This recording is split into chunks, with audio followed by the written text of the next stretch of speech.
When you think about personal branding, it's really about turning you into your own individual media company. And so, what's crazy is social media has given us the ability to be ABC News, Fox News, any network that you can imagine, right? And our audience, just like in the media world, are the people that are connected to us. Welcome to the Bulletproof Cashflow podcast. Let's get into the show. Hey everyone, this is Agostino. Developing a successful marketing plan is critical to your online success. So creating the right content and delivering the right value in that regard is just as important to your digital efforts as well. So definitely key. Well, today's guest has more than 20 years of digital marketing experience. He has been featured in Success Magazine, Fox Radio, and other big stage events. And he's trained tens of thousands of business leaders across the country on how to leverage digital marketing for their business. He is the author of the best-selling book, Social Rules, and runs one of the biggest social media agencies in the country, Vende Digital. Now, with all that, I'd like to welcome Paul Slack to the show. Hey, Paul, thanks for coming on, man. Hey, Augustino, really glad to be here. Thanks for having me today. Yeah, it's going to be awesome. Yep. Well, before we go on, if you like what Paul has to say, you can reach him via his website at vendedigital.com. And if you like our content, please don't forget to leave a comment and rate the show. Finally, text the word freedom to the 202-410-4202. You get our free ebook, The Bulletproof Guide to Finding a Broker. Okay, Paul, go ahead and tell listeners about how you got your start.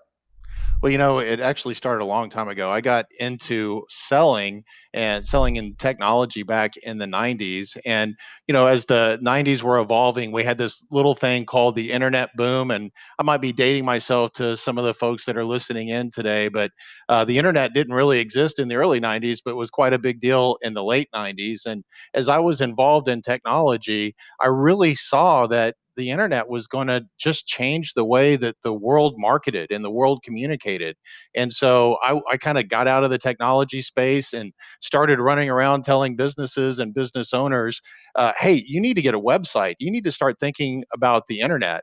And you know what's crazy, Augustino? Back in the late 90s, when I started telling people that, they were going and looking at me saying, Paul, why do I need a website again? I don't quite understand this whole internet thing. And I just couldn't believe it because I just saw how it was fundamentally going to change the way that, that we operate, the way that we communicate. And what's exciting about where we are today and what we're going to talk about today is that I think that social media and personal branding is just as big to businesses and even more so maybe to individual professionals as websites and the internet were 20 years ago. I mean, well, part of it is that people don't realize that social media is actually a gift from God. I mean, it's No just kidding. phenomenal. From before and the times you're mentioning, the best way to reach people was through those Valpak ads, Yeah. remember those, or Oh, yeah. some newspaper advertisement. Now you can reach people on a global scale, and it's just phenomenal at this point. But yes, I remember those days too. It was, the thought of a website was like foreign, Yeah, like, exactly. HTML. How do you spell Yeah, that? exactly. Exactly. And back in my day as a sales guy, we had what we called gatekeepers. Like these were real people, Augustino, like a secretary that would keep me from getting to a decision maker, right? Or all kinds of ways that would prevent me from talking to the person that I wanted to talk to. And because of social media and sites like LinkedIn, everybody is one click away. It's fantastic. That's right. So walk us through a little bit. So back in those days, you're trying to convince people to do websites, not really interested, but somehow you broke through, right? You still got through to them. So what happened after that then? How did you actually end up specializing in what you guys are doing today? Well, this technology, this world of the internet has just evolved over the last 20 years or so. And you can imagine when I started my business, the Vende Digital 20 years ago, and we're having our 20th anniversary this year, kind of a weird year with COVID and everything else to celebrate 20 years. But, it was all about helping businesses launch websites, get those websites to rank well in search engines. And then the world just evolved. Facebook and social media didn't really exist back then. But as the technology evolved, as an agency, we just had to be able to continue to meet the needs of our customers and help our customers connect with their customer base through whatever means were available. And so the great thing, like you said, that social media is just a wonderful gift because it has fundamentally shifted, just like the internet fundamentally shifted shifted for businesses, it has fundamentally shifted for us as human beings, the way that we actually interact and connect with one another. I mean, think about the last time you went to a restaurant, which, may have been months ago at this point, but, whether you like it or not, you look around the restaurant, what are people doing? They're sitting across the table having a meal, but they're looking at their phones, and that's good news, bad news, but that's how we're connecting today. And that's really what's empowering about social media is that, we do have this wonderful device right here that we all carry around with us that gives us ubiquitous access to information. But also happens to be the thing that we look at right before we go to bed. It's the first thing we look at when we get up in the morning. And 50% of the time that we're looking at our phone, guess what we're doing? We're on social media. We're looking at what's happening on social media. It's the number one thing that we do on our phone. And when I was a sales guy trying to get connections back in the 90s, I didn't have this wonderful thing, right? I didn't have social media. So personal branding and leveraging this technology and social marketing is just huge today. Well, okay, let's go into that then. So maybe you can define what is personal branding and why is it important? Why should people listening to this right now actually care? Great question. When you think about personal branding, it's really about turning you into your own individual media company. And so, what's crazy is social media has given us the ability to be ABC News, Fox News, any network that you can imagine, right? And our audience, just like in the media world, are the people that are connected to us. And so, we have something important to say and to share with the world. And just like any other media company, part of our job is to grow our audience, and part of our job is to entertain our audience. And so when we think about, what is personal branding all about, it's really about creating a platform where you can share your subject matter expertise, you can share your thought leadership, and you've got an audience that you want to entertain. And for in my world where I'm mainly B2B working with other customers, entertaining is really nurturing with knowledge. It's kind of like your podcast, Augustino. It's giving people information that's going to improve their lives. And my platform just happens to be sites like LinkedIn, sites like Facebook, sites like Twitter. How does someone go about putting this together though? I mean, I would have to imagine that there's someone out there listening to this and they're like, huh, okay, Paul, that sounds really cool and all, but how do I go about doing all this? It sounds really complicated. It's really not that complicated when you think about just human communication, right? So, Augustino, you and I have had the opportunity to meet, and we're on this podcast today, and I'm excited to be here. But we've had communication back and forth that led us up to this point. And even when you're in the middle of a real estate deal, and some of the deals that you were talking about leading up to our interview this morning or this afternoon is, just about human interaction. And so when you think about being good at business, you have to be a good communicator. And so, number one, don't stress out about personal branding, because all we want to do is transcend communication skills that you already have today and really just leverage them in different media platforms. One of the things I always try to encourage folks about is to think about yourself as a social media concierge. And when you think about that term concierge, you go to a hotel that has a concierge and you think about their role, number one, their role isn't to sell you anything, right? They're not there trying to make a commission off of you. They're there to make sure that number one, you have a good time in the town that you're visiting. And number two, that you have a good time in the hotel that you're staying at. And they also are there to kind of point you in the right direction. If you need to know, hey, where is my meeting? They're going to point you to where that meeting is. Or, hey, where's the best Chinese food around, within walking distance? They're going to tell you that as well. So when you're interacting and really leveraging your personal brand out in social media, just be that social media concierge, be that personal and professional introducer, helping connect people so that they can accomplish what they're trying to accomplish. Right. So that could mean like getting into a Facebook group, for instance, and offering up help for someone that maybe they're looking for, I don't know, some advice on a camera or where to buy an asset or how to analyze what tools to analyze a deal or whatever the case may be. So serve as that concierge to deliver value to other people, Yeah, right? absolutely. It's kind of like step one is, and we can go through some steps if you like, and kind of what we teach and how to do personal branding. But step Yeah. one is really understanding, put your stake in the ground. What do I stand for? What is my subject matter expertise? What is something that I can share to the world that maybe I know a little bit more on or have a point of view on that would be useful and beneficial to others? You got to kind of get your head around that. And I'm guessing your audience that's listening to this podcast, it's all about doing multifamily or doing real estate deals. And so, you want to be that person in the room. And when I say room, that could be a Facebook group, like you said, or just even a post that you might make in social media where you've got a point of view on that. You're sharing your subject matter expertise as it relates to doing deals, real estate deals. So you want to be known as that real estate guy to your peer group. Does that make sense? What are some of those other rules that you have? Well, there's a couple of prerequisites. Number one, when you're thinking about, hey, I want to use this platform, I want to get out there and start building connections and start, kind of spreading my point of view and increasing my personal brand and being this media company. I think the first thing you want to do is just kind of go check yourself out. Go look at your LinkedIn profile, go look at what you're putting out there on Facebook, and just ask yourself the question, would I do business with me? Right? Am I presenting myself in a professional way that, maybe it's a limited partner or somebody like that that's considering you, or considering a deal that you're working on, and they go check out your LinkedIn profile. Does it look like you're looking for a job? Does it look like you're hungry, for the next deal, or does it look like you're really on your game? Right. So just go kind of check yourself out in social media.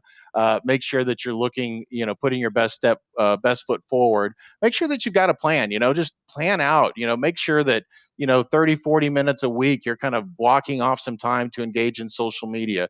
It is social media, meaning, there's something we have to do as humans. It's not something that we set and forget, but we have to plan, make a plan to get out there and do some work. And if you want, let me walk you through. There's basically, four key things that we need to do in social media to set ourselves up with our personal brand. Number one is we need to optimize our profiles. So I mentioned earlier, hey, we've got to go and, check ourselves out and ask ourselves the question, would we do business with ourselves? And one of the things you want to look at is, as you're communicating on your profile to the world, what does that look like? And so here's some tips just to think about. Number one, you need to write your profile, especially like on LinkedIn, in first person. It drives me crazy when I see all these third person profiles written in third person where it looks like, hey, my secretary might have written this. This is your best chance to communicate to that potential investor or that partner, whatever it is that you're trying to communicate to. Kind of, this is your, as if they were sitting across the desk, is kind of the message that you want to convey. And so write it in first person, write it as a problem solver, write it as a deal maker, right? This is your chance to kind of set the stage for what you're all about. So that's really key in step one. And specifically about LinkedIn today, I wanted to talk about LinkedIn because I think it's a great profile, or a platform rather, for your audience.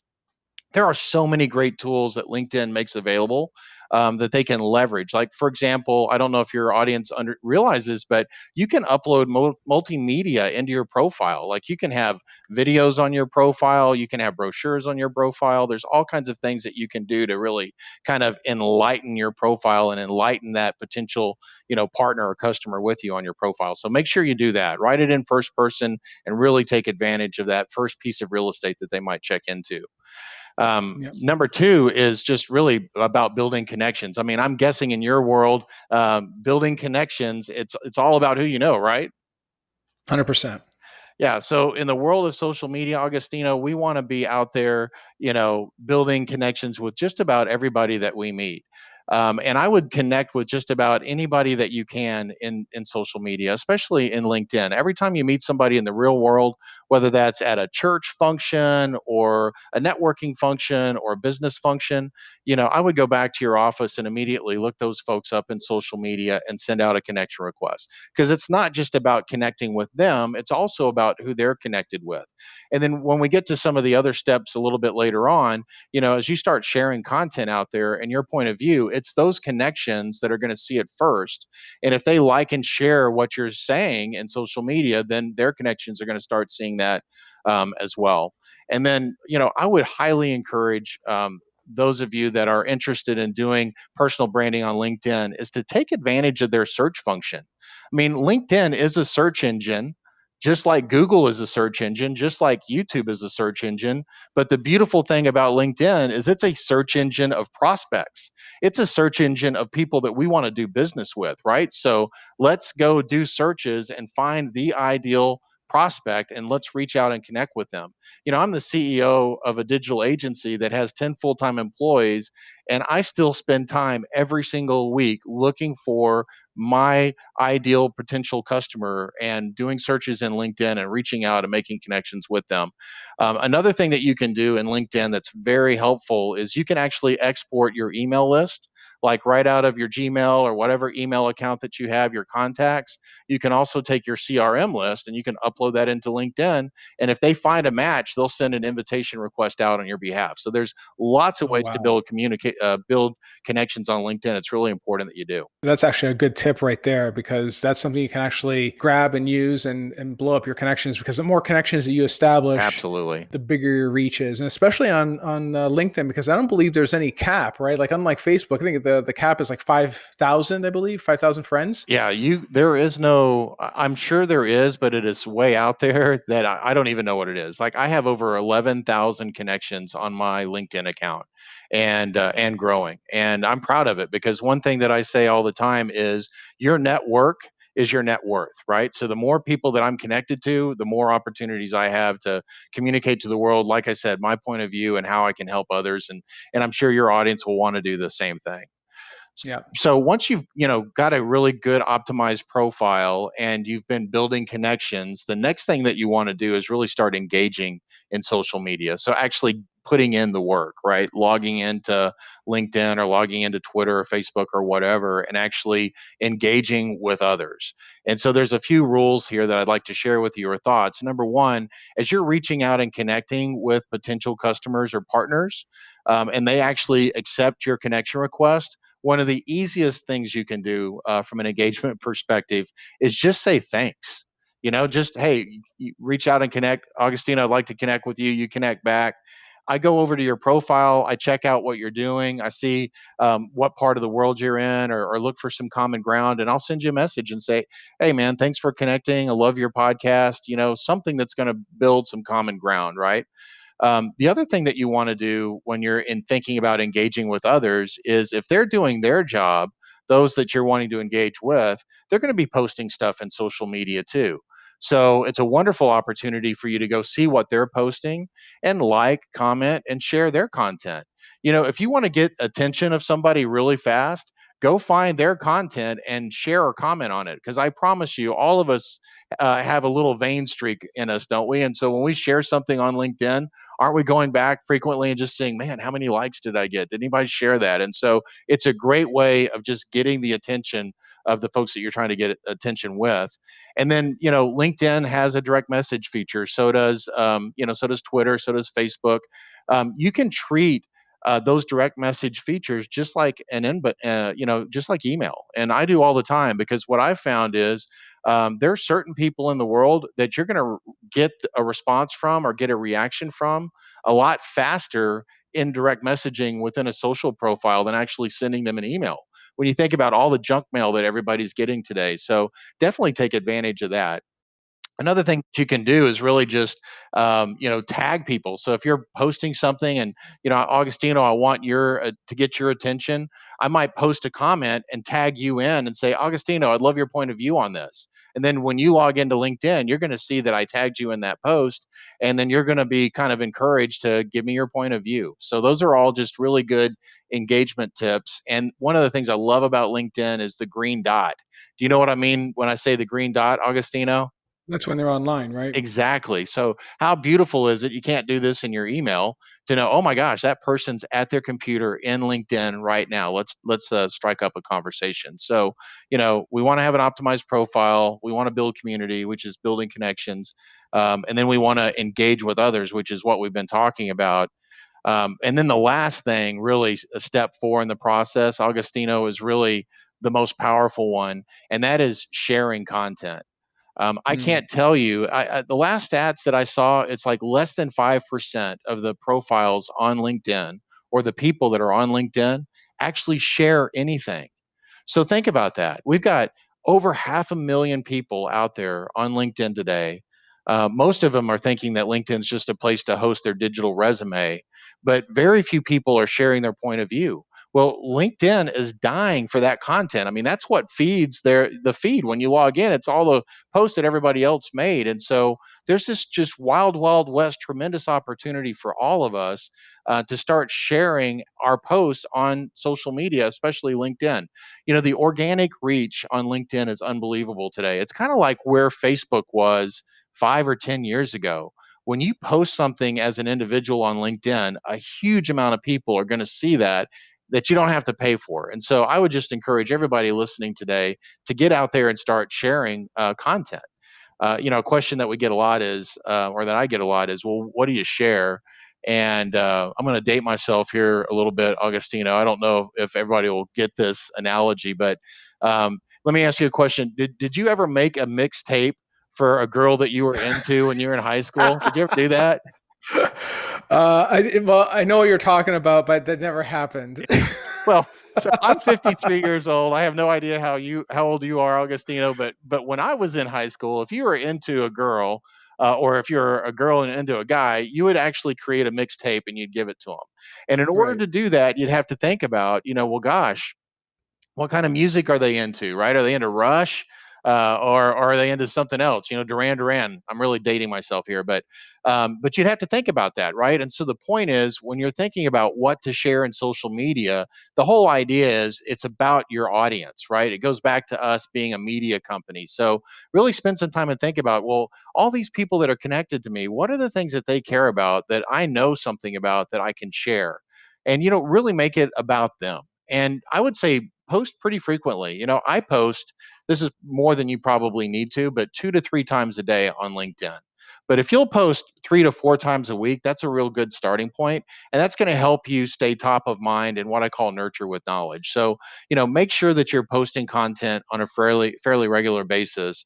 And I do want to share with you a really awesome secret for getting good engagement on your posts in LinkedIn. And it's what I call engagement alliances. And it's real simple. You leverage the direct messaging function within LinkedIn, and you go and create a thread using the direct messaging function. And by creating a thread, all you have to do is tag people into that message. So I might tag you in, Augustino. We might tag 3 or 4 other people in.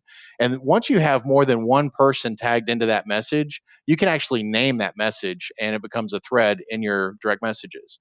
Well, the whole idea is that everybody's working together in this thread to help each other out. And so you kind of make a pact with one another that says, hey, when I go share something on LinkedIn, I'm going to drop a link into this thread. And all of you that are in this engagement alliance with me, you're going to click on that link, go to my post, and you're going to like, share, or comment. And then when you do the same thing, when you have something you want to share, just drop a link into this thread, and we'll all go do the same thing. And you would be blown away, Augustino, on how huge that is for getting organic reach on LinkedIn. The key is, get 8 to 10 people in one of these engagement alliances that you really trust that are going to do the work. Don't abuse it, right? And then, as much as you can, you want to try to engage with those posts within the first hour, because the algorithm over there at LinkedIn really is monitoring, the popularity of a post by how many people engage with it in that first hour. You would be blown away. So if there's one thing you want to take away from, what I've shared with you, your audience today, that's a big one. We've gotten really good success with that. No, that's huge. I never heard of that one. That's amazing. I love that one. I love that one. But something that you touched on earlier, and I think it's also a common thread in everything that you've talked about as far as the social media is concerned, is even all the way back to when you're talking about the likes. When somebody posts something and they see a like, oh, how many likes did I get on this photo? Right. That's the dopamine hit that we're Exactly. all craving, right? Every single human being craves it, which is why I gave up TV. I gave up a lot of these things personally, because it's you have to really control that, because it can lead Take you over. astray, Oh, right? yeah. Yeah, it could take over, right? But when it comes to social media, when you understand how to put that kind of stuff together, you're becoming a creator as opposed to a consumer, right? Right. So it's a very, very different mindset, very different mindset. But I think, what, Paul, I think the hardest part though is creating that content that delivers value, still gives people that dopamine hit to respond. I mean, and you mentioned that engagement group, which is beautiful. I love that. That's one great way to get some camaraderie. But how do you get over creating that content? Like, let's say, for instance, in our case, we're targeting multifamily people, for instance, or people that might be interested in multifamily. Great. So we know who we want to go after. Right. But I guess trying to put it together, sometimes that could be a little bit challenging, I suppose. If you're not like, if I'm not writing it myself, how do I know it's going to get done? Yeah, One of those that's a scenarios, really right? good point. I can give you a couple of tips for your audience to think about. So Yeah. when I'm working with an organization or an individual, and they ask me that question, like, what do I come up with to share? One of the first things that I ask them to do is really just spend a little bit of time thinking about their customer, this person they're trying to reach and do business with. What are the things that are keeping them awake at night? What are the things that they're trying to accomplish? What is their, what I call their aspirational identity? Who are they trying to become? Right. And once you've kind of documented out, this is we call them personas in my world, but this is my persona, my avatar, my ideal customer. Then I recommend that they go to Google and they just go in and they do some research and they type in a key phrase like this: top challenges facing persona. So in my world, that's Mm. chief marketing officers, right? So I might go to Google and type in, top challenges or top obstacles facing CMOs. And guess what? Google will give you a gazillion things that they're dealing with. And so then I take those topics, maybe it's digital transformation, maybe it's marketing in a COVID-19 world, whatever those things are. And then I start jotting down, well, what's my point of view on that? What's something that I can share related to this issue or aspiration that my customer is dealing with, and that becomes the genesis, if you will, of what I want to write about. Another great resource is a website called Ask the Public. I'm not Hmm. sure if you're familiar with that website or not, but you can type in a primary key phrase like maybe multifamily real estate, and I'm just making that up. But you go over to askthepublic.com, you type that in, and it gives you a gazillion different questions that people are asking related to that topic. And then your content plan can really be taking those questions that you feel you're an expert on and then answering those. And your answer really becomes the post that you share in social media. And then you also just need to think about what is the modality, or how do I want to deliver that? Do I want to deliver that as just a social post where I type the actual words into my status update? Or do I want to deliver that as a blog article potentially? And then, so I've got, maybe 1,000-word article on my website, but then I go to LinkedIn and I promote that article on LinkedIn and saying, hey, check out my latest article on, 10 things to make sure you include in your next real estate deal, whatever that topic may be. And then, they go click the link and now they're at your website reading your blog. Or maybe you want to do a video and just put that video up natively in social media.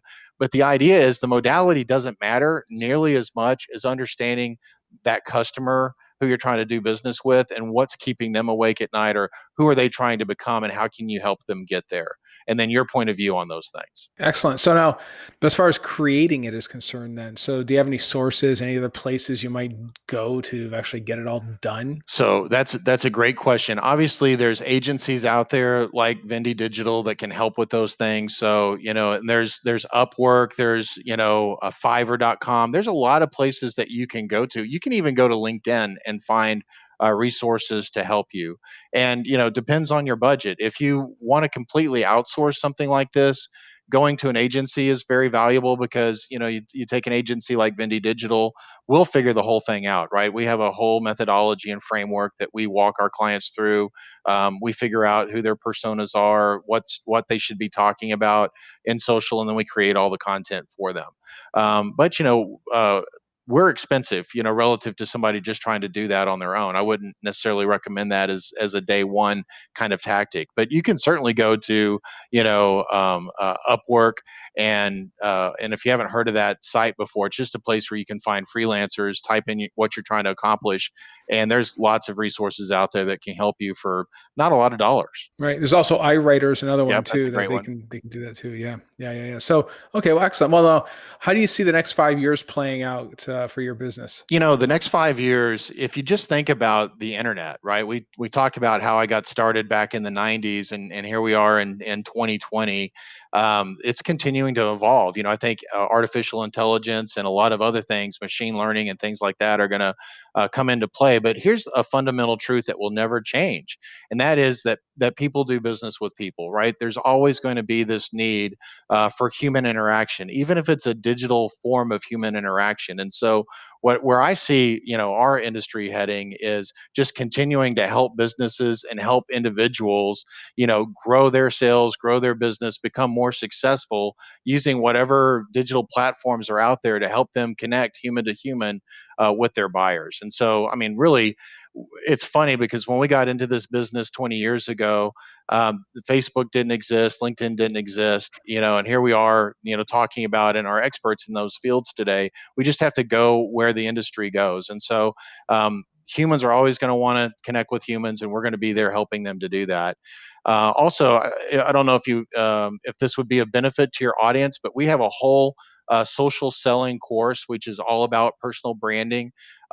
It's on sale right now for $99 to go through the course. It's a it's a 7-part video series, but we can make a coupon available for your audience, Augustino, if you like, and we can give Sure. them a 10% discount off. And to make it super easy for them, we'll just make the coupon code Bulletproof, just like your There we go. podcast. And Easy. I'm sure you can put that in your show notes or whatever, but we'd be happy to make that available to your audience.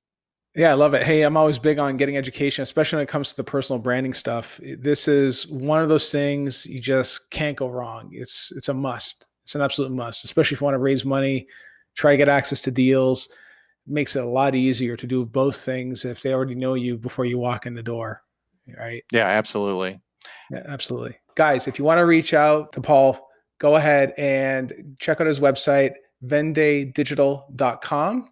I hope you got a lot of great insight on some of the strategies you can use to create a brand of your own and the importance of why you want to do that in the first place. All right.